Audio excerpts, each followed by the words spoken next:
Ito si Rick at isinakay ko siya sa isang rocket. Aabot ito sa bilis ng liwanag. Kasalukuyan itong bumibilis pa lang. Lumalayo ito sa Earth parang eroplanong pampasahero.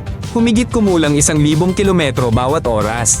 Ilang minuto pa, si Rick ay nasa itaas na bahagi ng atmosfera. Halos walang hangin doon. Kaunting panahon pa, nasa orbita na siya. Dito, umiikot ang mga satellite. Dumadaan din ang International Space Station. Umakyat ang bilis sa 28,000 kilometro bawat oras. Ang Earth ay dahan-daang lumiliit sa ibaba.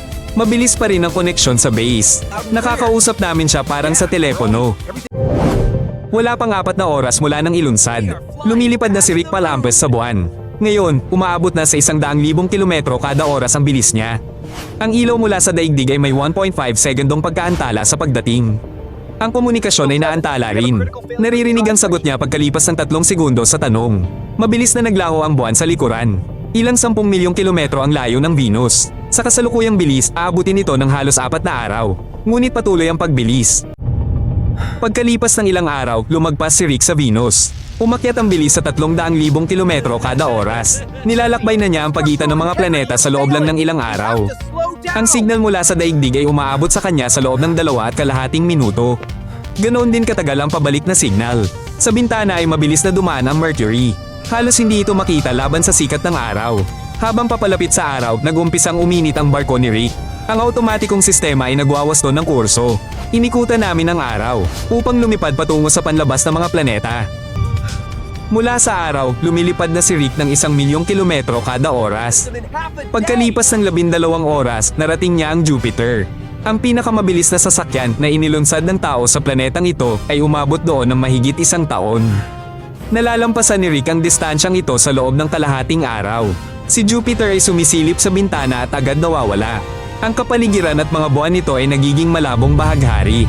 Pagkalipas ng ilang oras, Pluto na. Lampas doon, puro kawalan. Sa puntong ito, bumabagal na ang koneksyon sa Earth. Ang normal na mensahe, pabalik-balik ay halos 11 oras. Ngunit si Rick ay mas malayo na sa panahong iyon. Kaya ang pagkaantala ay lalong lumalala. Ngayon, halos 100 beses na siyang mas mabilis kaysa noong ilunsad, ngunit kulang pa rin ito. Para marating ang pinakamalapit na bituin sa loob ng 4 na taon, kailangan pa niyang bilisan ng 10,000 beses. Halos naabutan na ni Rick ang liwanag na kumikilos sa pinakamabilis na tulan sa universo. Walang anumang bagay, kahit signal, ang mas mabilis pa. Humihina na ang liwanag mula sa araw at lumilipad si Rick na halos katabi na nito. Kung nakikita niya ngayon ang daigdig, makikita niyang huminto na ang oras doon para sa kanya. Ang mga tao naman ay nanatiling nakatayo sa isang posisyon. Si Rick ay lumilipad sa bilis na 0.99 ng bilis ng liwanag.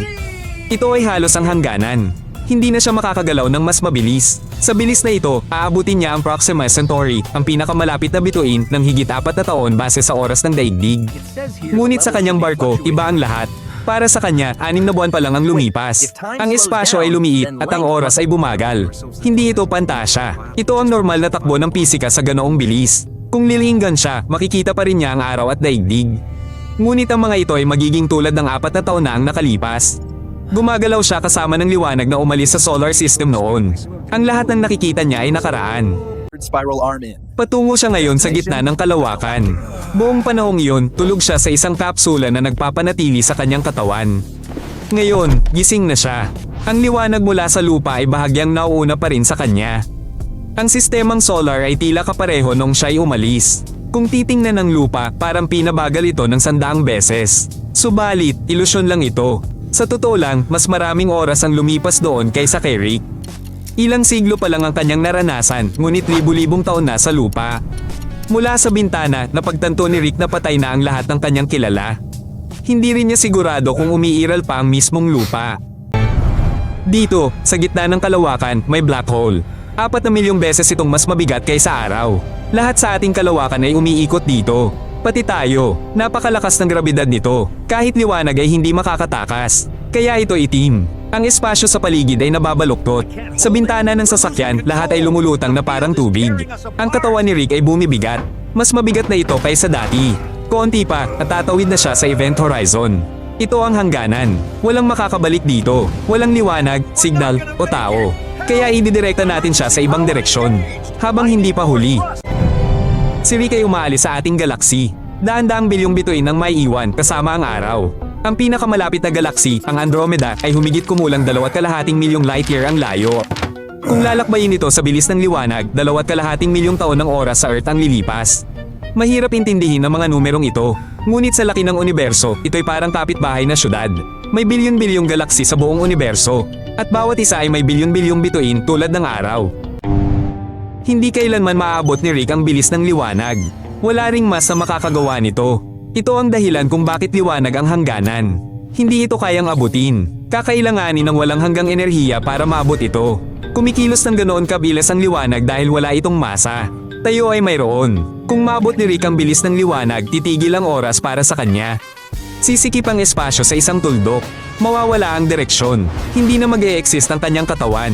Mawawala ang isip niya. Hindi na siya magiging siya. Ngunit ang pag-subscribe sa channel ni Rick ay totoo. Mag-subscribe sa channel. Paalam!